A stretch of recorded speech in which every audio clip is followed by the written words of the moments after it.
চলে এসছে দুর্গা পূজা। বাপরে বাজারে ভিড়, বাজারে যেতে পারলাম না, ওই জন্য চলে আসলাম। ঠাকুর দেখাবো তোমাদেরকে, প্যান্ডেল দেখাবো তোমাদেরকে, বলে দিলাম। প্রথমে চলে আসলাম মালদা শিবাজি সংঘতে। দেখো কি করছে মালদা শিবাজি সংঘ। আসো দেখো। কাকা আপনাদের বাড়ি কোথায়? মেদিনীপুর। এই প্যান্ডেলটা কিসের হচ্ছে, কিসের উপর হচ্ছে? ডাকঘর। ডাকঘর না? আচ্ছা আচ্ছা, ডাকঘর। আসেন দেখেন ওই দিকটা কি হচ্ছে।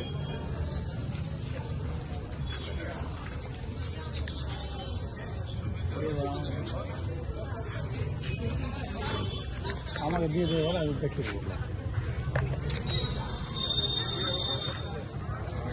ভিডিও চাকচাক করছে, আইফোন আছে আমার না, কিন্তু ফোনটা আয়ান বলে একটা ভাইয়ের আছে। ওকে বললাম ভাই ঘুগনি চপ খাবো, ফোনটা দে। ও বলছে না এগ রোল খাওয়াতে হবে। সালা স্বীকার করে নিলাম, কি করব, ফোন নাই ভালো। ডাকঘর আস্তে আস্তে ভিতরে নিয়ে যাব।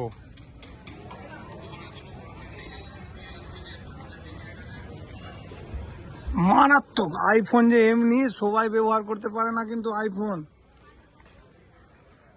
আস্তে আস্তে ইনসাইড দা প্যান্ডেল হচ্ছে কিন্তু আমরা।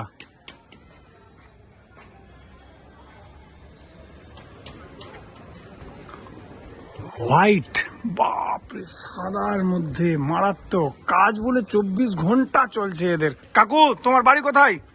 আমার বাড়ি মেদিনীপুর। মেদিনীপুর। বাহ, এটা কিসের আদলে প্যান্ডেলটা হচ্ছে? দুর্গা পূজা। আচ্ছা, না না ঠিক আছে দাদু। খাওয়া দাওয়া করেছে তো দুপুরে? আচ্ছা, কলকাতা টাইপের ভাষা তো একটু অন্যরকম। আমাদেরকে সবাই কলকাতা গেলে আবার গাইয়া টাইয়া বলে নাকি। কাজ দেখো, কাজ দেখো, বাপরে।